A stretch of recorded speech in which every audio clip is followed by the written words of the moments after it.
देखिए, मैं डीएम के स्टेटमेंट को मैं मानता हूं। डीएम ने जो बात कही कि रिटेलिएशन में वो घटना हुई और उस समय किसके मन में, किसके दिमाग में क्या था, किस वजह से अंधकार छा गया और फिर उस घटना की वजह से घटना हुई है। और घटना वो भी गलत है, घटना ये भी गलत है।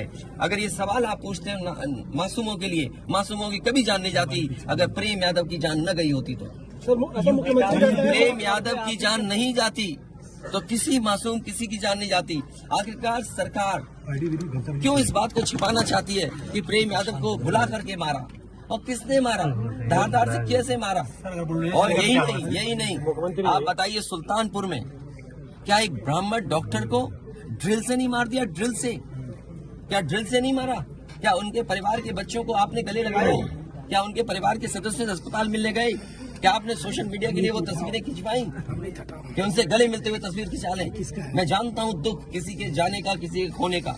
आज हम जरूर इस परिवार के साथ हैं या और लोग हैं, लेकिन जब वो अकेले बैठेंगे कभी याद आएगी उनके परिवार के सदस्य की तो उन पर क्या गुजरेगी, सोचिए आप। यहाँ बेटियां उसकी छोटी क्या बुलडोजर चलेगा? ये जनता रोक देगी बुलडोजर को। और सवाल ये नहीं है, सवाल ये नहीं है, सवाल ये नहीं है। एक मिनट रुक जाइए ना, सवाल भाई मैं बैठा हूँ। ये जो बुलडोजर चलाने की भाषा है, जो बुलडोजर चलाने की संस्कृति है, ये मत समझिए बुलडोजर में दिमाग नहीं होता है।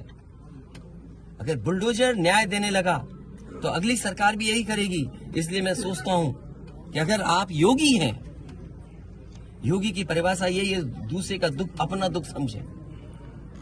आप अपना गिराते हैं तो मुआवजा लेते हैं।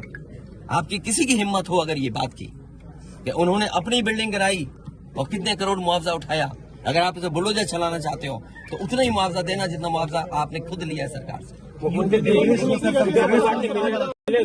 परिवार से मिलने गए, वहाँ एक भी सदस्य नहीं, इसको क्या माना है? देखिए, मेरी जिम्मेदारी ये है।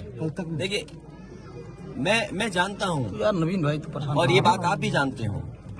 और जब मैं पहुंचा हूँ तो मैंने वो बाइट भी सुनी है, एक चैनल के माध्यम से कुछ खबर आई, हालांकि मैं सिग्नल या उसके नेटवर्क ना आने की वजह से मैं नहीं सुन पाया। जो बात मुझे समझ में आई कि वो परिवार नहीं मिलना चाहता, ये उसकी भावना है और उसको उसकी बेटे की भावना नहीं हो सकता हो। कुछ ऐसे नेता हैं जो उसको समझा रहे होंगे कि तुम मत मिलना, तुम उनको नीचा दिखा दो, अपमानित कर दो। सवाल ये नहीं, हम किसी के भी दुख में शामिल होने आए हैं। इसीलिए मैंने कहा, आपने जब बुलडोजर से किसी की माँ और बेटी को जला दिया गया और बुलडोजर चल गया, आप उस परिवार के उस बेटे से मिलने नहीं गए। उस बेटे को इस सरकार ने ठंड में नंगा किया था। अरे हम तो कहते हैं उस बेटे से तुम क्यों नहीं गला मिलते हो जाकर, क्यों नहीं मिलते जाके सरकार? मैं आर्थिक सहायता इस परिवार की भी, और अगर वो परिवार कहेगा तो मैं उस परिवार की भी मदद करूंगा। अच्छा, ये क्या है सबका साथ? अच्छा, ये बेटा क्या जानेगा? अच्छा ये बताइए, गाड़ी उठा ले गए, ये परिवार चाहता था कि हमें चाय पिला दे, हम इसके घर आए। आप बताइए, चीनी, चाय की पत्ती से लेकर कोई सामान नहीं ला सकते, पानी नहीं ला सकते। अरे किस बात के लिए सुरक्षा है? सुरक्षा तो इस बात की, इनकी जान की सुरक्षा होनी है। अगर इनको कोई जरूरत है तो सुरक्षित होकर के जाएं बाजार और सुरक्षित होकर के बाजार से लौट के आ जाएं। ये इसका मतलब सुरक्षा है। सुरक्षा का मतलब ये थोड़ी कि घर को, परिवार को कैद कर दो, गाड़ी उठा ले जाओ, यहाँ से सामान ले जाओ। देखो, मध्य प्रदेश का भी मत पूछो, मैं आपसे कह रहा हूँ नहीं, कोई आर्थिक सहायता नहीं। ये परिवार अगर पढ़ेगा लिखेगा, जो पढ़ाई करना चाहेगा, जो मदद कहेगा मैं करूंगा। इस परिवार की हम मदद करेंगे और मैं सरकार से कहूंगा कि अगर वो सरकार मदद करती है तो दोनों परिवार की मदद करें। सर, जो इंडिया गठबंधन में मध्य प्रदेश सरकार की तरफ से ये कहा जा रहा है कि न्याय हो रहा है, मगर यहाँ साफ साफ दिख रहा है जातिवाद हो रहा है। इसको किस तरीके से देखते हैं? सबका विकास की बात, इसीलिए मैंने कहा, देखिए, योगी की सबसे बड़ी परिभाषा यही है, जो दूसरे का दुख अपना दुख समझे। मुख्यमंत्री जी को किसी के साथ भेदभाव नहीं करना चाहिए अगर वो मुख्यमंत्री उत्तर प्रदेश के हैं, और किसी भी घटना से राजनीतिक लाभ नहीं लेना चाहिए।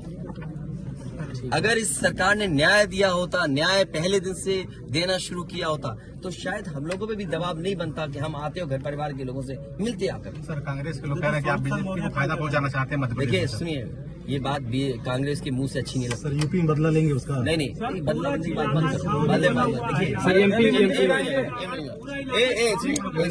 देखिए ये विषय इसलिए मैं नहीं उठाना चाहता हूँ कि ये हमारे लिए देवरिया कांड बड़ा विषय है इंडिया न्यूज और न्याय में संतुलन हो, थोड़ा सा आईडी नीचे न्याय में संतुलन हो, ये सरकार की जिम्मेदारी है। सिंगल देवरिया कांड मैंने पहले से थोड़ा सा कहा, डाउन कर ये लीजिए ना। समाज के लिए और मनोविज्ञान के लिए ये बड़ी चीज है कि आप समझें कि अगर आप एक परिवार के साथ घटना होती है तो दूसरे परिवार का मनोविज्ञान क्या होता होगा। और ये डीएम ने खुद कहा कि ये रिटेलिएशन में घटना हुई है और फिर शासन प्रशासन के लिए और न्याय के लिए ये बड़ी जिम्मेदारी है। भाई शासन प्रशासन और न्यायालय के लिए क्या मामूली बात है। आज तक पता नहीं है कि घटना कैसे हुई। पहली प्रेम यादव को किसने बुलाया, प्रेम यादव वहां कैसे पहुंच गए मोटरसाइकिल से, उन्होंने कभी जमीन ली, उनका भाई बेच रहा है। अब परिवार की बातें क्या मैं बोलूंगा जो मैं जानता हूँ या आप जो जानते हैं, जो आप जानते हैं कि भाई परिवार जो था अगर जमीन बेच रहा है, एक भाई ने बेच दी जमीन, इन बातों को मैं कहूँ कि वो परिवार अपने भाइयों के साथ कैसा व्यवहार करता था, ये बातें मैं कहूँगा क्या?